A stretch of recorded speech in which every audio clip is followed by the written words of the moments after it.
Puji Tuhan, Shalom Bapak Ibu Saudara. Malam hari ini kembali kita berjumpa di dalam Mesbah Doa.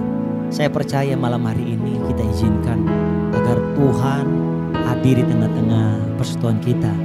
Mari kita persiapkan diri, kita berdoa malam hari ini. Anugerah yang besar kami terima Tuhan. Terima kasih jika kami Tuhan beri kesempatan bisa membagi waktu kami, mengutamakan waktu kami untuk Tuhan.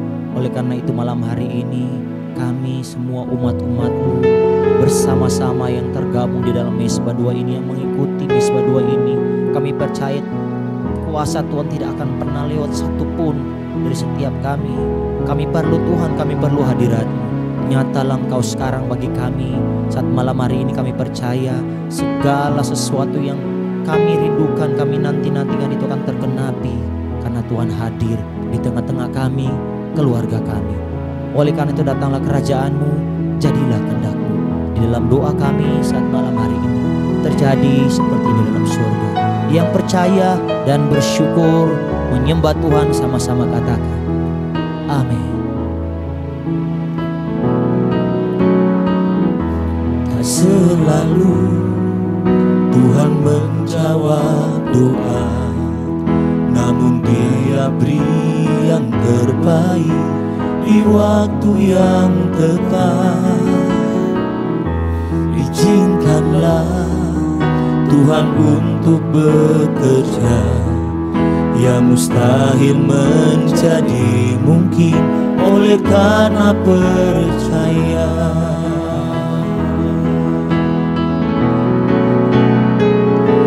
Yesus mendengar lebih dari yang kudoakan. Yesus menjawab lebih dari yang kuharapkan. Dengan caranya di waktu yang tepat, ku kan melihat Dia jadikan semua.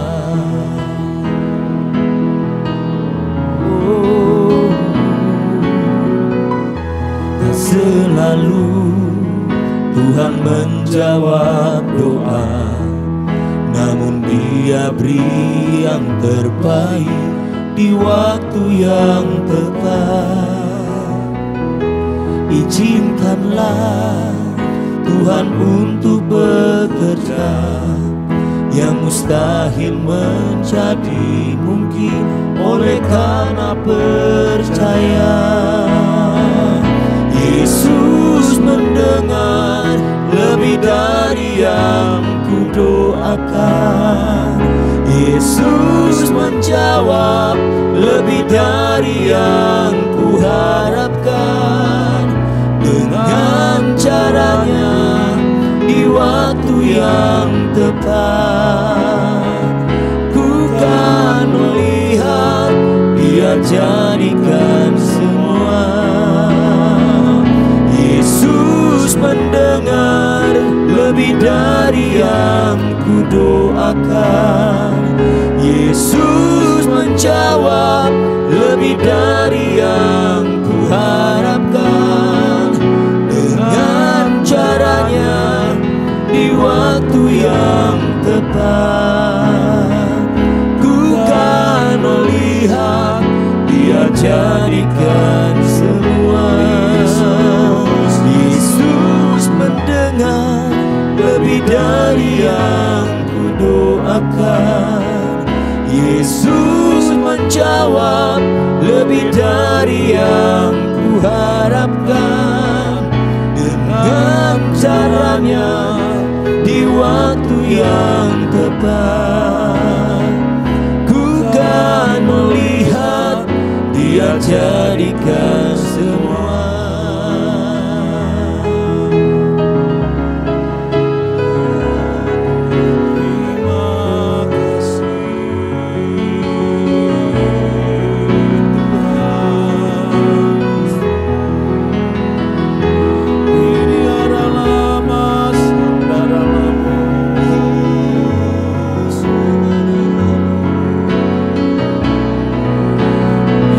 La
berkenan di hadapan-Mu Tuhan.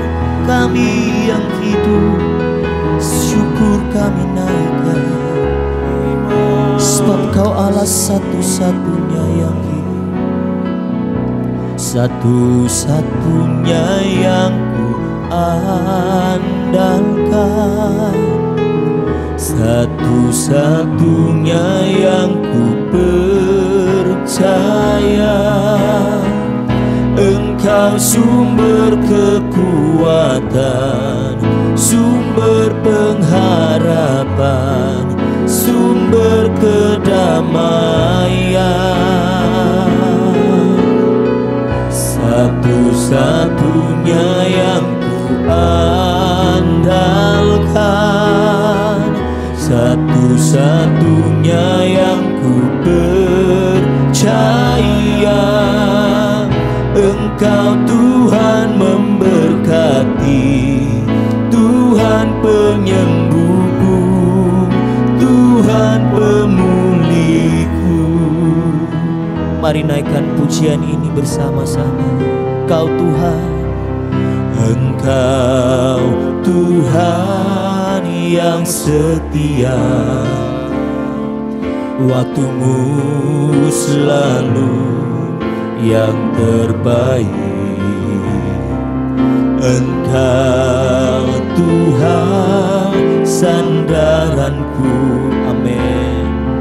Dan ku hanya kan berharap padamu,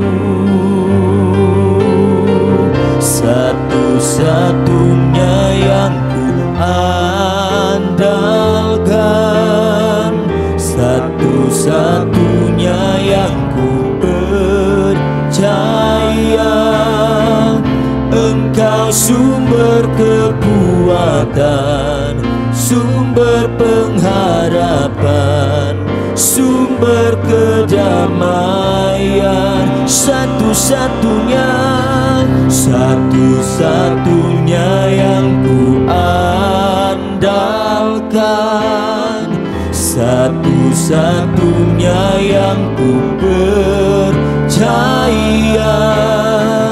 Engkau Tuhan memberkati, Tuhan penyembuhku, Tuhan pemulihku. Mari lagi katakan, satu-satunya yang ku andalkan, satu-satunya yang ku percaya. Engkau sumber kekuatan, sumber pengharapan, sumber kedamaian, satu-satunya yang ku andalkan, satu-satunya yang ku percaya. Engkau Tuhan memberkati, Tuhan penyembuhku, Tuhan pemulihku. Mari biar musik saja nyanyikan pujian ini. Mari saudara-saudaraku, kita naikkan tangan kita di hadapan Tuhan. Biar pujian ini menjadi iman kita di hadapan Tuhan. Sebab hanya Tuhan satu-satunya yang dapat kita andalkan, Tuhan satu-satunya yang menjadi penolong kehidupan kita. Engkau Allah yang ajaib bagi kami Bapa. Malam hari ini izinkan setiap kami tangan-tangan yang terangkat terus mempunyai pengharapan kepada Tuhan, bahwa Engkau Tuhan sanggup turun tangan bagi kami. Engkau Tuhan sanggup menolong kami apapun yang menjadi segala persoalan kami, pergumulan kami, sakit penyakit kami. Malam hari ini kami mau lantunkan pujian ini di hadapan Tuhan, sebab hanya Engkaulah satu-satunya, satu-satunya yang ku andalkan, satu-satunya yang ku percaya. Engkau sumber kekuatan, sumber pengharapan, sumber kedamaian. Hanya Kau satu-satunya yang ku andalkan, satu-satunya yang ku percaya. Engkau Tuhan memberkati, Tuhan penyembuhku, Tuhan pemulihku. Engkau Tuhan memberkati, Tuhan penyembuhku, Tuhan pemulihku. Engkau Tuhan memberkati, Tuhan penyembuhku, Tuhan pemulihku.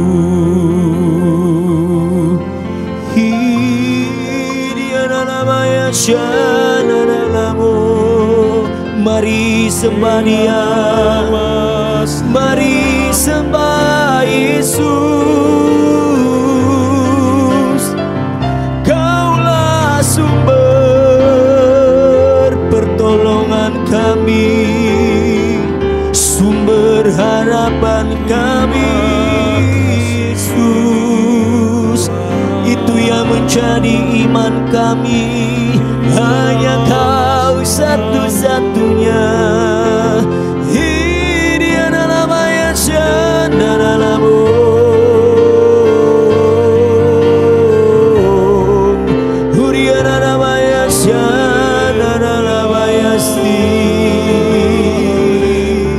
Mari nyatakan syukurmu, nyatakan ucapan syukur di hadapan Tuhan. Oh, dia nanalamaya sananalamu. Sebab hanya Kau Tuhan. Yesus Tuhan. Dia nanalamaya sananalamu. Dia nanalamaya sananalamu. Yasi. Terima kasih ya Tuhan. Kami siap mendengarkan kebenaran firman-Mu. Nyatakan sekarang bagi kami, sebab firman-Mu penuntun bagi setiap jalan kami, terang bagi setiap jalan kami. Oleh sebab itu Tuhan, ambil alih malam hari ini, ambil alih firman-Mu, sehingga apa yang kami dengar saat malam hari ini itulah yang menjadi jawaban atas kehidupan kami. Di dalam nama Yesus kami siap mendengarkan kebenaran firman-Mu. Mari sama-sama kita katakan amin. Haleluya.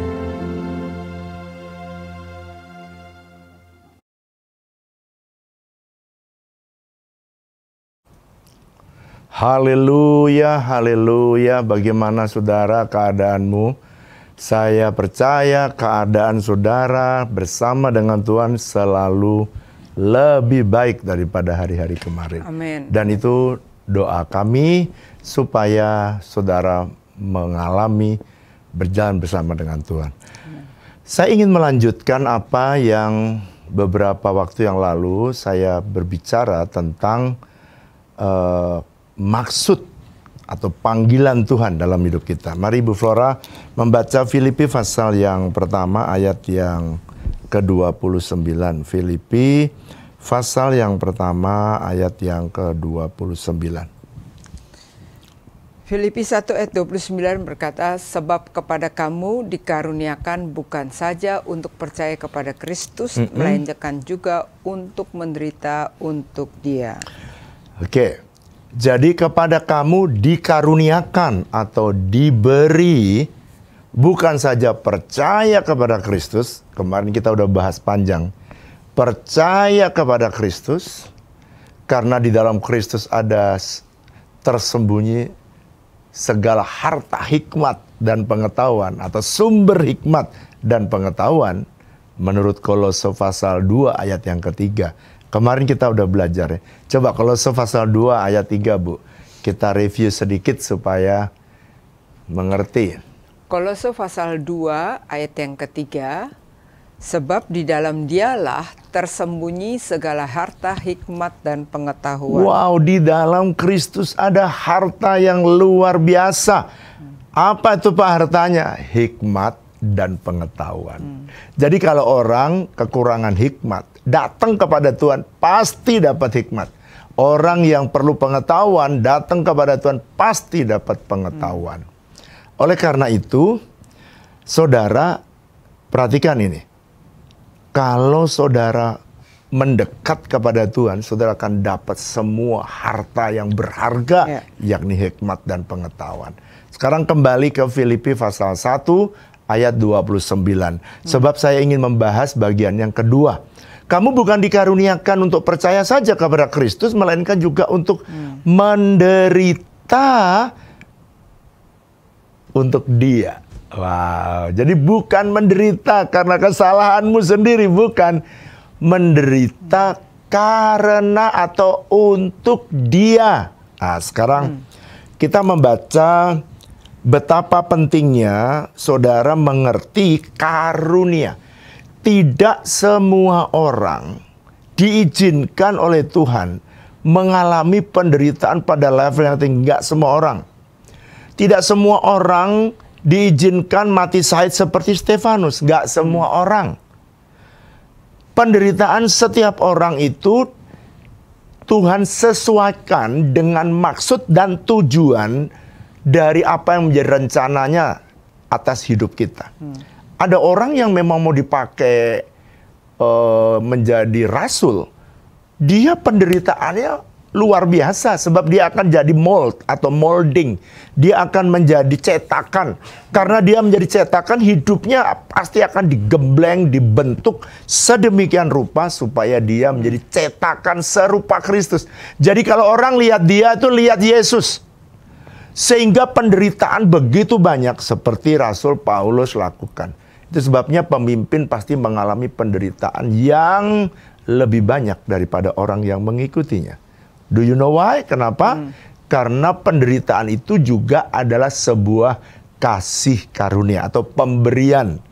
Coba kita membaca bagaimana caranya supaya kita bisa beroleh kemenangan atau supaya kita boleh melihat kemenangan-kemenangan ketika penderitaan itu datang.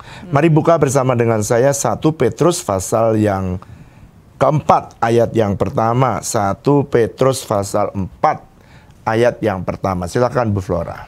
1 Petrus 4 ayat yang pertama, jadi karena Kristus telah menderita penderitaan badani, kamu pun harus juga mempersenjatai dirimu dengan pikiran yang demikian. Ya. Karena barang siapa telah menderita penderitaan badani, ia telah berhenti berbuat dosa.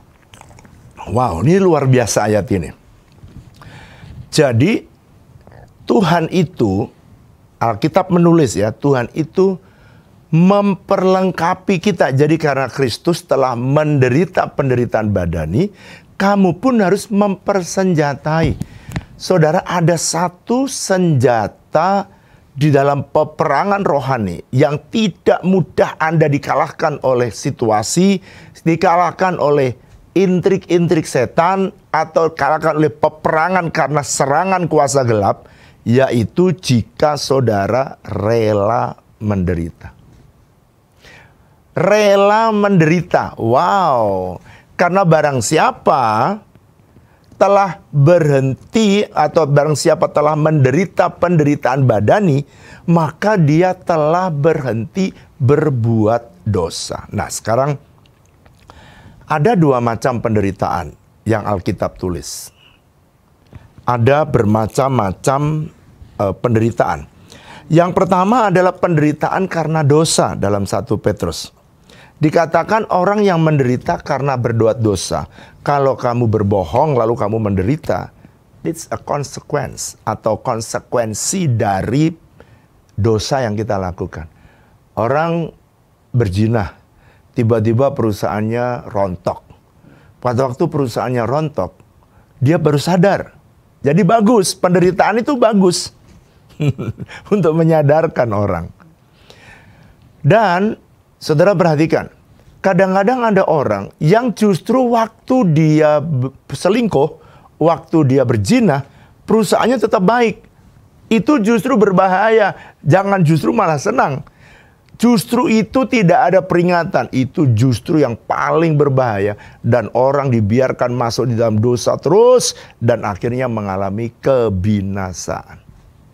Nah, berarti Pak, kalau begitu itu sebuah kasih karunia. Bahkan kalau saudara membaca dalam 1 Petrus pasal 4 ayat 1. Itu adalah sebuah apa saudara? Sebuah perlengkapan, persenjataan dari Tuhan. Yaitu rela menderita. Berarti ada maksud dan tujuan kenapa penderitaan diizinkan datang dalam hidup kita. Oke, saya akan membahas satu persatu. Kenapa sih orang Kristen perlu mempersenjatai dirinya menderita? Belum tentu menderita, belum tentu. Tapi kalau saudara udah siap menderita, penderitaan datang saudara tidak terasa karena udah siap gitu. Kalau orang sudah siap menderita, waktu penderitaan datang orang lain mengeluh, dia nggak mengeluh. Nah, saya ingin membahas kenapa Tuhan mempersenjatai rela menderita. Atau mempersenjatai kita, bahkan memberikan kasih karunia kepada kita untuk menderita karena Kristus. Oke? Sekarang yang pertama. Kenapa seseorang itu bisa diizinkan mengalami penderitaan? Nomor satu, supaya dia berhenti berbuat dosa. Tuh ayatnya. 1 Petrus pasal 4 ayat pertama. Kenapa kadang-kadang diizinkan oleh Tuhan kita mengalami penderitaan? Supaya saudara itu berhenti dari semua dosa-dosa kita. Pak, kenapa kok penderitaan bisa membuat kita berhenti berbuat dosa? Saudara, kalau pernah mengalami penderitaan di bawah, sakitnya, susahnya, saudara ya, saya pernah mengalami kehidupan di mana saya tidak menyadari dan saya diizinkan Tuhan sampai ada di level bawah.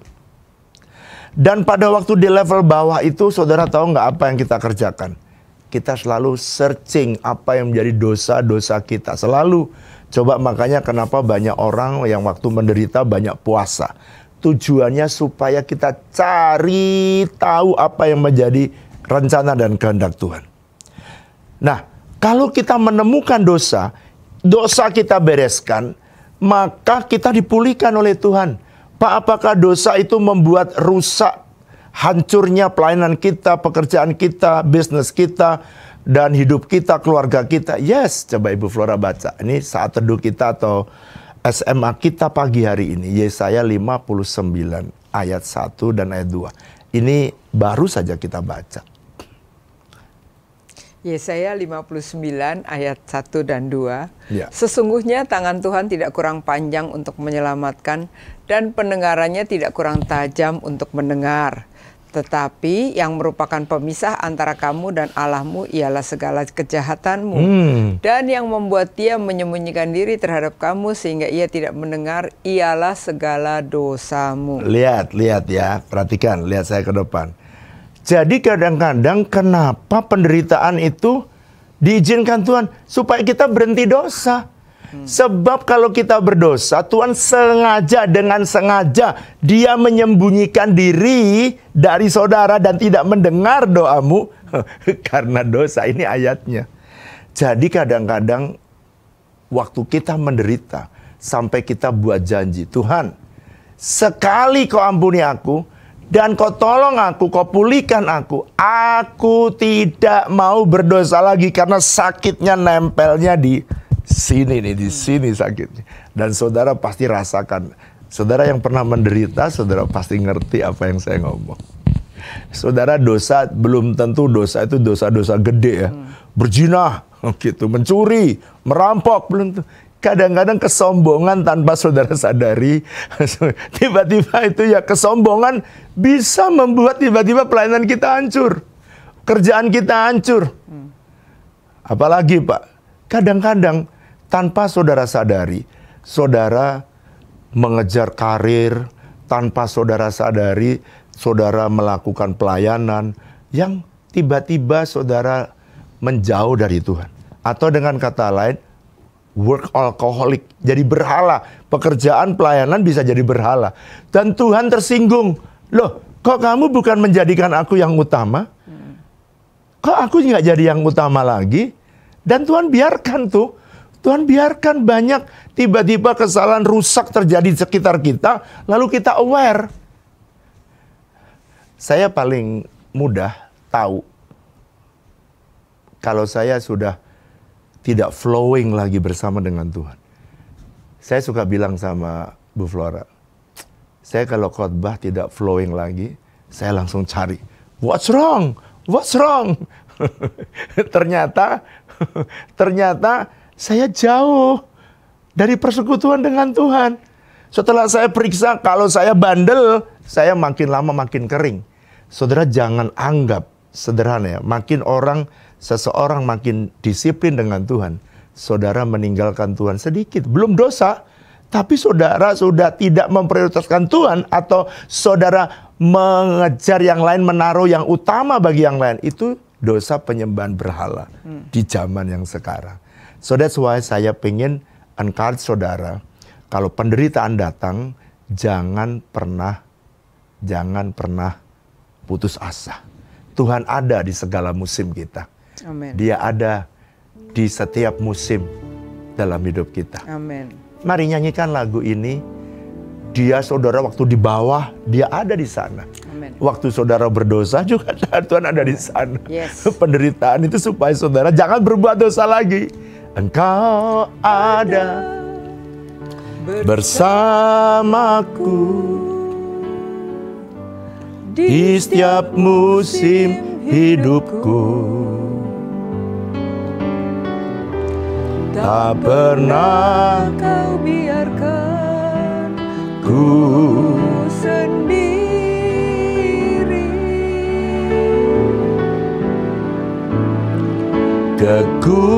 kekuatan di jiwaku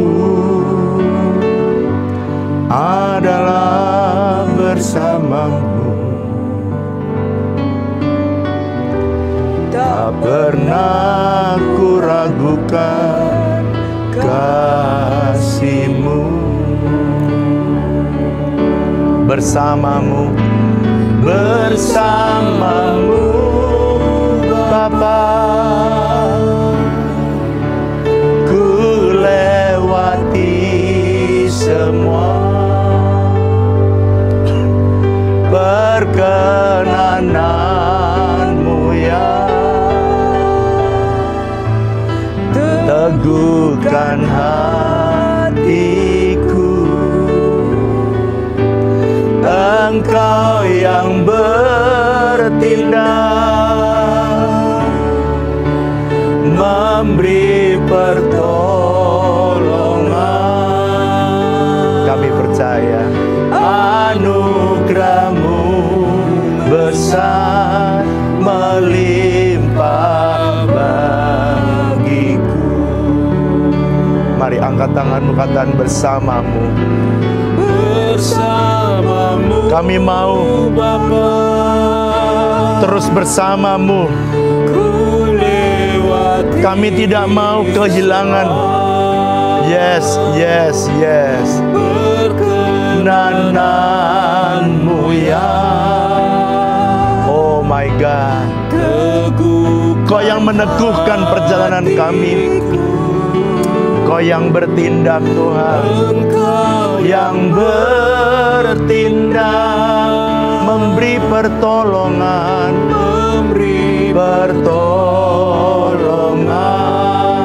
anugerah-Mu, anugerah-Mu besar melimpah bagiku. Jadi Tuhan akan ada dan Dia akan bersama dengan saudara. Saya mau cerita, kira-kira tahun 2022 ya, sampai 2023. Tuhan punya rencana dalam hidup saya. Tetapi 2003 lah tepatnya ya. Tapi saya nggak mau. Pada waktu Tuhan menyuruh saya untuk keluar dan membangun pelayanan yang ada di WTC ini. Berarti 2002 kan Pak? 2002, iya betul. Bukan 2022 ya? 2002 ya. Tadi saya bilang apa, Bu? 2022. Oh, 2002 sampai 2003. Waduh, saya ngalami penderitaan yang bukan main. Kenapa? Bandel.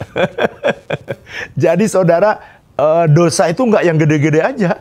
Kadang-kadang disuruh Tuhan ke kanan, lalu penderitaan datang seperti Yunus, disuruh pergi ke Niniwe, dia pergi ke Tarsis. Dia masuk penderitaan. Karena apa? Dosa itu sebenarnya kalau saudara baca yaitu bahasa aslinya ditulis kata hamartia, itu meleset dari sasaran. Saudara suruh kudus, saudara kudis misalnya. Nah, saya disuruh membangun atau memulai pelayanan GBI WTC ini. Tapi saya ini orang yang taat. Saya ini tipikal orang yang setia. Saya ini kerja saja, saya kerja cuma sekali aja seumur hidup saya di satu perusahaan sampai saya dipanggil Tuhan untuk melayani Tuhan. Saya nggak pernah kayak kutu loncat muda. Itu sebabnya saya tipikal orang yang setia dengan apa yang ditugaskan Tuhan atau dengan pelayanan atau tugas yang diberikan Tuhan. So that's why saya susah sekali kalau saya harus disuruh memulai sesuatu yang baru. Meninggalkan. Sepertinya kayak saya tidak setia dengan apa yang pelayanan yang sedang saya kerjakan. Sehingga saudara tahu, saya kemudian mengalami penderitaan yang bukan main. Jabatan-jabatan, saya masih ingat saya punya 10 jabatan. Jabatan, ya mulai dari jabatan dari gembala, copot. Ketua rayon, wakil ketua rayon, copot. Saya jadi pembina dewasa muda sampai anak, ya itu semua itu copot. Saya menjadi kasub rayon, copot. Seketika, Tuhan itu kamu, terus saya terakhirnya bilang gini, Tuhan masih ada satu jabatan saya, yaitu di kala itu saya menjadi ketua departemen pemuda di youth ya seluruh wilayah barat atau youth pastor wilayah barat. Sehingga saya keliling ke seluruh Indonesia wilayah barat. Saudara tahu, saya bilang begini, kalau memang Tuhan juga copot ini, saya udah ngerti bahwa Tuhan paksa saya untuk saya melakukan keluar dan saya mulai bangun gereja wadah ini. Saudara, saya nggak mau. Saudara tahu apa yang terjadi? Saya mengalami penderitaan batin yang luar biasa. Sampai saya mengalami depresi yang sangat dalam. Sampai saya tuh kalau saking nggak, jadi saya saking tidak tahannya, saya tuh bisa bicara sama ikan-ikan koi yang ada di rumah saya ngobrol. Dan kakak saya ketika ngelihat saya, dia nggak tahan ketika saya depresi, saya stres. Dan saya bergumul, kenapa Tuhan izinkan itu? Dan kakak saya nggak tahan, dia pulang. Dan ketika saya dalam kondisi seperti itu, saudara tahu nggak? Saya bilang begini, Tuhan, aku ini sebenarnya takut apa ya? Sampai saya ngalami ketakutan, sampai saya mau jualan warung, jualan itu loh, punya warung begitu ya. Yang saudara tahu kan ada warung-warung minuman, warung makanan. Kok bisa sampai serendah itu? Kenapa sampai sebegitu ketakutan seperti itu? Seolah-olah Tuhan itu kalau menyuruh dia tidak tanggung jawab. Tapi itu diizinkan Tuhan karena saya tidak mau mengikutinya. Kadang-kadang kalau seperti Yunus, kalau dia nggak masuk perut ikan, belum tentu juga dia keluar. Belum tentu dia pergi ke Niniwe. Nah itu kayak mirip-mirip tuh. Saya kalau nggak sampai ngalami penderitaan seperti itu, mungkin saya nggak akan mengerjakan apa yang Tuhan suruh. Saya ini tipikal orang yang setia. Oleh karena itu sekarang dari penderitaan itu akhirnya saya dinubuatkan oleh seorang hamba Tuhan dari Amerika, namanya Ron Soka, tim dari Bill Heyman. Dan waktu saya dinubuatkan itu, saya masih ingat nubuatannya. Aku melihat orang di depanku ini seperti Yusuf. Begitu dia bilang Yusuf, saya nangis, langsung nangis. Orang yang menubuatkan dia bingung. Baru disebut Yusuf saya nangis. Kenapa? Yusuf di penjara, yaitu saya, keadaan yang paling bawah, paling down, paling rendah. Seperti Yunus ketika dia ada di dalam perut ikan karena tidak mau pergi ke Niniwe. Lalu dia berkata banyak sekali, dan dia berkata gini, jangan berpikir kamu pelayanan kamu ada di wadah hari ini. Itu yang kamu pikir adalah akhir dari pelayanan kamu. Tetapi aku sedang menyediakan keranjang yang besar. Keranjang yang besar, saya masih ingat. Dan itu sebabnya aku perintahkan kamu cepat keluar, quick. Saya ingat 3 kali dia bicara. Lalu dia ngomong lagi, kamu jangan berpikir bahwa persiapannya harus persiapan lama dan besar, tapi aku menyertai kamu dan cepatlah keluar, quick, cepet. Saya masih ingat tuh. Lalu kemudian saya mulai saya mulai pulang dan saya mulai bergumul. Dan ketika saya mulai mentaati Tuhan, saya keluar. Sepertinya tekanan yang begitu berat itu tiba-tiba diangkat oleh Tuhan. Semua tekanan itu hilang. Depresi selama ini, saya suka keringat dingin kalau ada telepon berbunyi, keringat dingin sampai nggak tahan. Semua hilang. Kenapa? Ketika saya kembali kepada jalan Tuhan. So that's why, saudara, saya tidak pernah berpikir memulai pelayanan GBI WTC ini bukanlah keinginan hati saya. Bukan keinginan hidup saya. Apalagi cita-cita saya. Enggak ada. Ini benar-benar langkah demi langkah yang Tuhan suruh oleh karena mentaati perintah Tuhan. Ketika saya menyimpang, saya mengalami penderitaan dan yang luar biasa. Lalu kemudian ketika saya kembali, beban itu diangkat. Penderitaan itu diangkat oleh Tuhan. Karena saya udah kembali. Dan tiba-tiba saya memulai pelayanan dan saya juga heran. Jadilah pelayanan GBI WTC kita hari ini. Jadi yang pertama, jadi orang menderita itu adalah kasih karunia. Supaya kita tidak, saudara, berbuat dosa lagi. Jadi kalau saudara tanya sama saya sekarang, saya itu disuruh apa saja, saya nggak mau lagi membantah. Tuhan suruh bangun klinik, saya bangun klinik. Tuhan bilang kamu bangun gedung gereja 12 ruko, rumahku 12 ruko. Saya tidak mau menderita lagi seperti dulu. Saya tidak mau sengsara karena saya tidak mentaati Tuhan. Tidak mentaati Tuhan itu sama dengan hamartia atau dosa. Tuhan suruh bangun RIS yang tidak masuk akal, saya taat. Apapun resikonya, ternyata resiko ketaatan lebih kecil daripada ketidaktaatan. Suruh bangun House of Bread. Kita bangun. Kenapa? Nggak masuk akal. Banyak orang yang ngomongin, udahlah saya diam aja sudah. Nanti pada waktunya Tuhan yang akan menjawab. Tuhan akan memberitahu bahwa aku mau taat, yang penting aku mau taat. That's all. Nggak ada yang lain. Dan kenapa Alkitab tulis di 1 Petrus pasal 4 ayat yang pertama, orang yang setelah penderitaan dia bilang ini orang yang telah menderita penderitaan badani, dia berhenti berbuat dosa.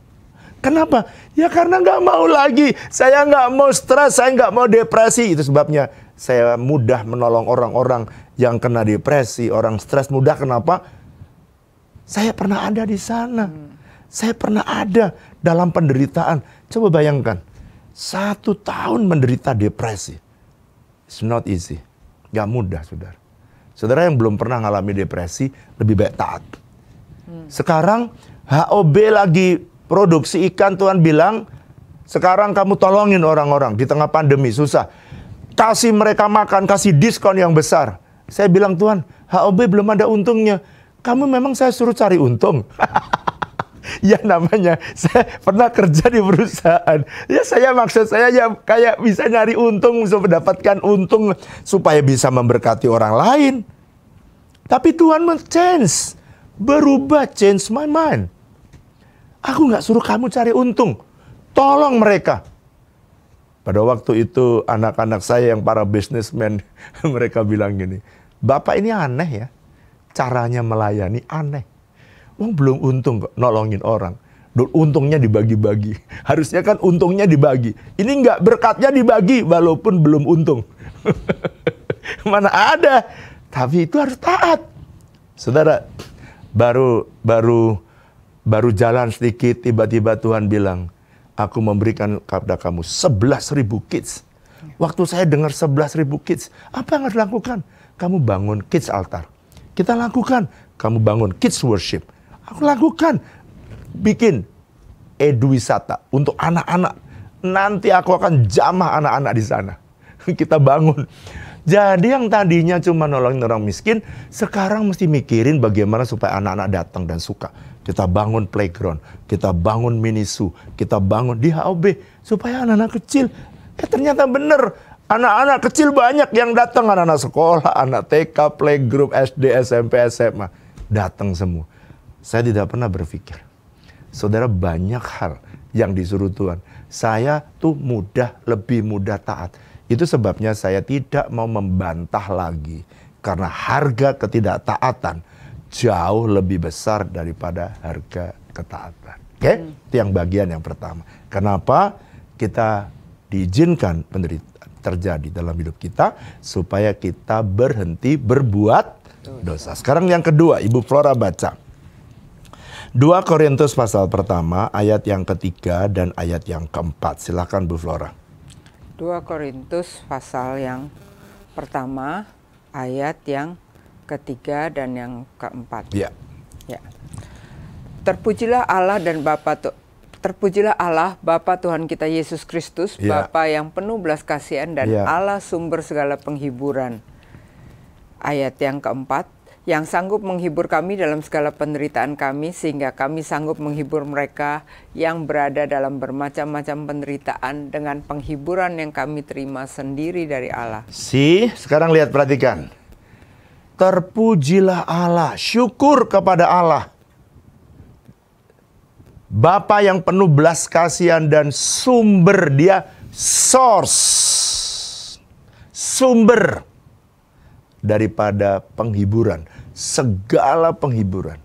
Ayat 4 dikatakan, perhatikan. Ayat 4 dikatakan, dia sumber segala penghiburan yang menghibur kami. Rasul Paulus itu karena dia seorang rasul, tempaannya itu lebih berat. Karena apa? Dia harus jadi cetakan bagi orang yang mengiring Yesus.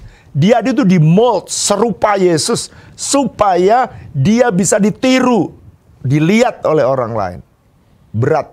Dan dia bilang, yang menghibur kami dalam segala penderitaan kami, sehingga kami sanggup menghibur mereka yang berada dalam bermacam-macam penderitaan dengan penghiburan yang kami terima sendiri dari Tuhan. It's amazing. Jadi kalau gitu yang kedua apa Pak? Kenapa Tuhan mengizinkan atau memberikan kasih karunia saudara dan saya ini menderita untuk dia? Yang kedua, supaya kamu, kata Tuhan, bisa memberikan penghiburan kepada orang yang mengalami penderitaan. Jadi kadang-kadang kenapa kok saya diizinkan Tuhan mengalami penderitaan? Nih, supaya kalau ada orang yang mengalami penderitaan yang sama, saya bisa memberi penghiburan. Dan saudara, orang tidak bisa memberi dari apa yang dia tidak punya. Saya ulangi ya, orang tidak bisa memberi dari apa yang dia tidak punya. Kalau saya mau memberikan penghiburan kepada orang yang menderita, berarti saya harus punya pengalaman dengan Tuhan. Saya harus punya experience bersama dengan Tuhan, bahwa ketika aku mengalami penderitaan, aku menerima penghiburan. Saudara kalau punya saldo di bank 10 juta, saudara ngasih orang 1 juta, Anda bisa. Sekarang kalau saudara punya saldo 1 juta, Anda nggak bisa memberikan orang 10 juta. Itu sebabnya kenapa saya mengalami penderitaan yang begitu dalam. Itu sebabnya kadang-kadang kalau ada pendeta yang menderita, orang lain nggak bisa kasih penghiburan. Kenapa? Dia belum jalani itu. Tapi saya bisa berikan penghiburan. Kenapa saudara? Karena saya udah menerima penghiburan yang berlimpah dari sang sumber penghiburan, yaitu Allah sendiri. Jadi kalau saudara menderita, jangan saudara patah semangat. Kalau saudara diizinkan menderita karena Kristus, bukan karena dosa. Saya membahas pagi ini, kasih karunia menderita untuk Dia. Jadi Tuhan punya maksud kenapa penderitaan datang dalam hidup saudara, supaya saudara punya pengalaman dengan Tuhan, menerima penghiburan yang sejati. Ketika saya melihat banyak pendeta, banyak jemaat yang mengalami kesusahan, beberapa waktu yang lalu ada seorang bisnismen datang kepada saya. Dia beberapa waktu yang lalu dia mudah sekali lah cari duit, cari uang tuh mudah sekali. Tapi dengan perubahan pandemi, tiba-tiba bisnisnya mengalami shortage yang begitu luar biasa. Dan karena dia tidak mempersiapkan diri, makanya dia mengalami stres. Dan akhirnya dia mengalami depresi. Waktu dia mengalami depresi, dia datang kepada saya. Dan ketika dia datang kepada saya bercerita tentang penderitaan yang saya pernah alami. Waktu saya menderita, saya belum belajar banyak tentang psikologi. Saya belum banyak belajar tentang kejiwaan. Tetapi setelah saya selesai dalam penderitaan, akhirnya saya mesti memperlengkapi, mengequip diri untuk belajar kenapa ada sisi saya senang berdoa, tapi kenapa masih bisa depresi? Kenapa ada orang yang masih bisa stres? Nah, saya belajar sekarang.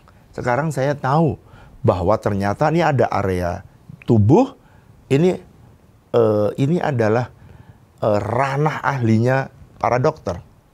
Ada jiwa, ini ranahnya para psikolog, ahli jiwa.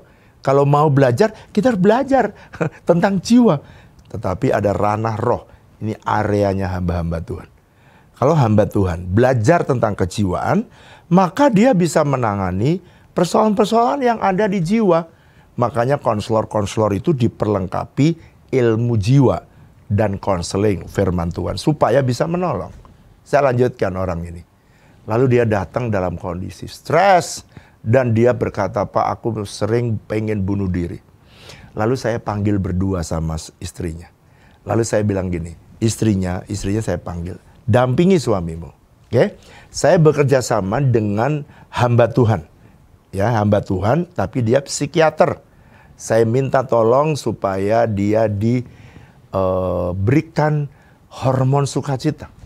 Saya tahu dari mana, saya sekolah, belajar. Lalu saya tanya kepada dokter para psikiater ini. Saya tanya, yang ngajar itu psikiater. Saya tanya, apa sih orang kenapa begitu takut orang pergi ke dokter jiwa? Dia pikir kalau dokter jiwa itu udah apa?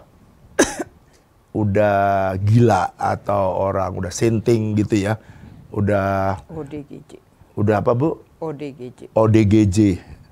Orang dalam dengan gangguan jiwa. Seolah-olah itu orang itu kayak orang gila gitulah. Makanya malu datang ke psikiater. Sekarang saudara, psikiater itu sama seperti dokter-dokter yang lain. Jadi saya tanya, kalau ada orang depres, orang stres, apa yang kamu lakukan? Kalau psikolog hanya memberikan kata-kata penghiburan, hamba Tuhan berkata penghiburan. Tapi kalau psikiater, dia bisa menambahkan hormon sukacita. Dia tambahkan hormon serotonin yang membuat orang dia sukacita. Kalau kita nggak bisa, karena kita nggak punya ilmunya. Jadi kerjasama. Saudara tahu, yang kedua, saya bilang, kamu pergi ke hamba Tuhan ini. Dia dokter jiwa. Kamu nanti gak usah takut. Kamu akan diberikan hormon sukacita. Kenapa kamu depres? Karena gak ada sukacita. Hormon itu gak keluar. Yang keluar hormon kortisol. Hormon kortisol itu membuat duka, membuat susah, membuat mengalami kesulitan. Sehingga saya bilang kepada dia, kamu pergi ke sana, kamu ke sini, saya doain. Saya tolong kamu, saya doain kamu, saya kuatkan kamu. Saudara, kenapa saya bisa menceritakan kenapa penderitaan itu datang? Waktu dulu waktu ngalami itu nggak ada yang nasihati saya karena nggak ada orang yang belajar di dunia kejiwaan. Pada waktu saya stres, ya udah saya datang sama Tuhan dan Tuhan tolong. Sehingga sekarang saya bisa memberi penghiburan kepada orang yang lagi dalam kondisi depresi. Sebulan, Pak saya mau mati. Jangan. Kalau mati kamu masuk neraka kalau bunuh diri. Jadi Pak, saya nggak tahan. Kalau nggak tahan, kamu tiap hari baca firman. Tiap hari mengucap syukur. Tiap hari kamu punya kesempatan untuk diisi dengan firman. Lalu yang ketiga, saya suruh masuk ke komunitas. Ini pentingnya saudara, betapa pentingnya masuk di dalam carousel, masuk dalam komunitas. Sebab waktu saudara sharing, bebanmu tiba-tiba terlepas. Saudara tahukah bahwa pada waktu saudara susah, saudara sharing, itu terhilang, terlepas. Lalu karena dia bilang orang businessman, maka saya masukin di komunitas pilar bisnis. Dia bisa sharing, dia bisa cerita. Temennya yang lain, cuman rugi gini nggak apa-apa. Aku juga pernah bangkrut, bangkit lagi. Nah, dia dapat cerita di dalam komunitasnya dan dia bersuka cita. Dan sekarang dia bilang, Pak, saya udah sembuh, semangat lagi, saya kuat lagi, dan saya siap untuk bekerja lagi. Sih, kenapa dia bisa pulih? Kenapa dia sembuh? Kenapa dia bisa pulih dari depresi? Karena dia menerima jalan penghiburan. Kenapa saya bisa memberikan penghiburan? Karena saya pernah menerima penghiburan di saat penderitaan. Saudara, mungkin ada saudara yang lagi susah. Mungkin ada saudara yang lagi stres. Tuhan ada di segala musim hidupmu. Dan Tuhan mau menolong saudara. Supaya saudara, karena Tuhan ada di segala musim hidup saudara. Di saat saudara susah, di saat saudara senang, Tuhan ada di sana. Nyanyikan lagu ini bersama. Engkau ada bersamaku di setiap musim hidupku. Tak pernah kau biarkan ku sendiri. Kekuatan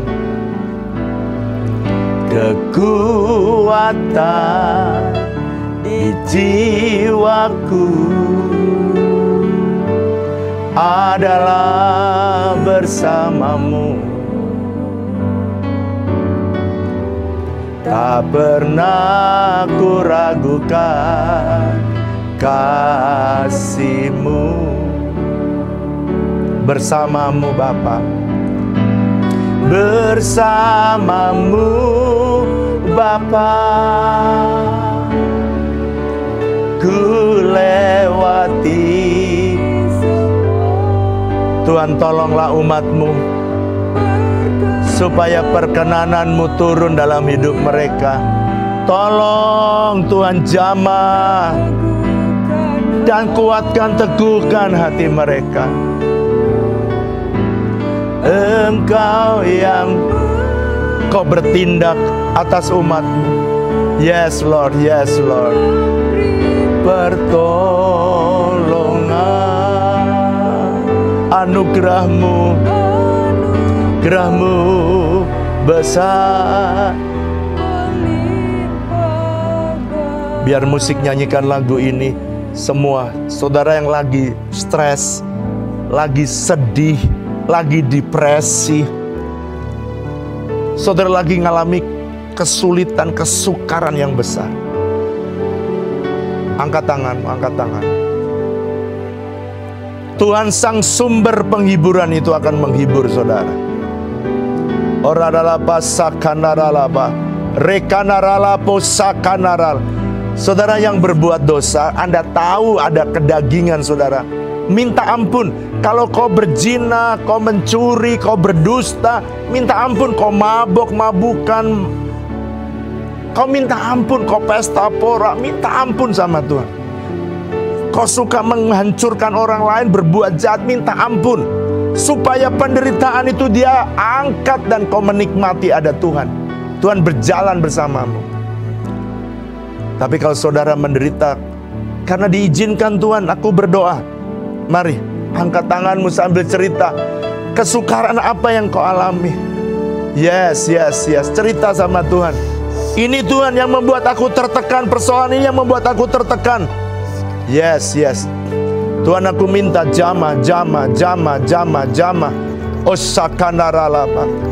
Aku minta Tuhan, kiranya Engkau menjamah mereka di setiap tempat dimanapun mereka berada. Yes.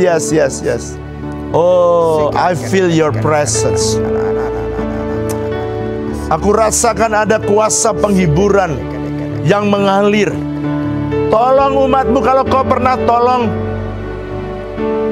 Paulus di tengah penderitaan, kau pernah tolong Yunus di tengah penderitaan, kau pernah tolong hambamu di tengah penderitaan, kau pasti akan tolong anak-anakmu hari ini. Hiburkan mereka, kuatkan mereka.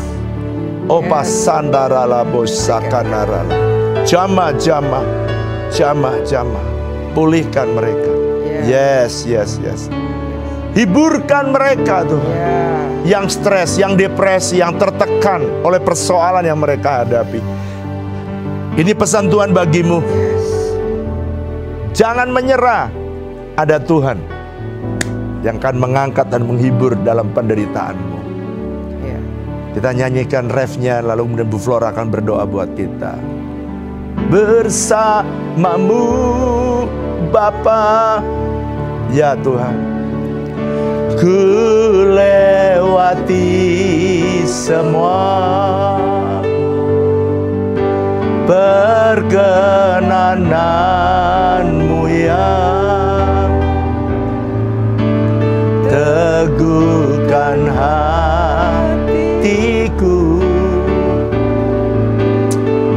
Engkau yang bertindak, memberi pertolongan.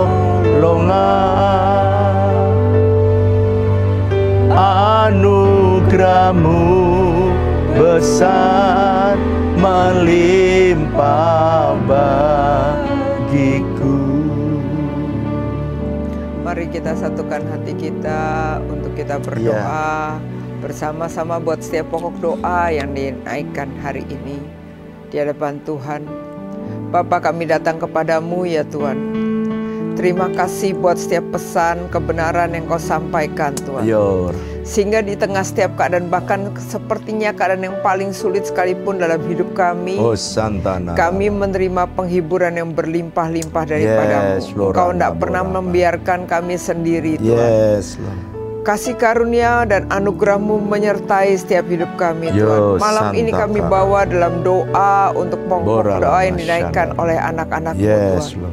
Kami bawa dalam doa kami untuk anak-anak-Mu yang membutuhkan pekerjaan Tuhan. Ajari kami menghargai setiap kepercayaan Tuhan ketika kami bisa bekerja. Dan biarlah kami bertanggung jawab atas setiap pekerjaan yang Tuhan berikan. Tuhan berkati setiap usaha pekerjaan anak-anak-Mu. Baik mereka yang merintis usaha di bidang kuliner Tuhan, mereka yang merintis usaha sebagai pengusaha untuk hal-hal yang mereka bisa lakukan, mereka yang berjualan online Tuhan, Kau berkati dengan berlimpah-limpah. Engkau mendatangkan customer lama dan customer baru, dan ajari kami belajar memberikan yang terbaik.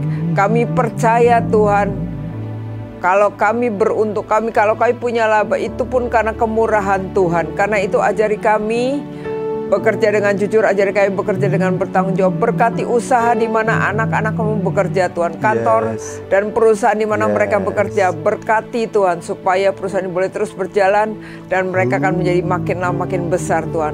Kami berdoa Tuhan, anak-anak-Mu yang sedang menghadapi konflik dan persidangan, baik konflik internal di dalam rumah tangga maupun konflik bersama dengan keluarga besar, maupun mereka yang harus menghadapi persidangan. Tuhan, kami berdoa tangan-Mu menyertai dengan berlimpah-limpah. Aku percaya bahwa kebenaran-Mu akan Kau nyatakan, Tuhan. Kebenaran tidak perlu dibela, tetapi Tuhan yang akan menyatakan kebenaran. Engkau berikan hikmat, Tuhan, dalam setiap persidangan yang harus dihadapi anak-anak-Mu, supaya mereka boleh segera bebas daripada hukuman, dan Tuhan menyatakan kebenaran-Mu, Tuhan. Di tengah-tengah setiap situasi yang buat orang nampaknya sulit, tapi aku percaya Tuhan campur tangan. Tuhan, berikan kami kerendahan hati dalam menghadapi setiap konflik. Berikan kami kerendahan hati, Tuhan. Sebab kami percaya ketika kami merendahkan hati kami di hadapan-Mu, Tuhan yang berperkara, Tuhan yang membela, Tuhan yang campur tangan, Tuhan. Kami berdoa buat keluarga-keluarga yang menghadapi permasalahan pinjaman, Tuhan. Mereka yang harus membayar hutang, Tuhan. Kami berdoa biar Engkau menolong, Tuhan. Kami berdoa berkati usaha pekerjaan tangan mereka dengan berlimpah-limpah. Aku berdoa persoalan seperti apapun tidak membuat mereka putus asa. Sebab Tuhan sanggup menolong. Dengan orang sedikit atau dengan orang banyak, dengan apa yang ada pada tangan kami ketika kami serahkan kepada Tuhan.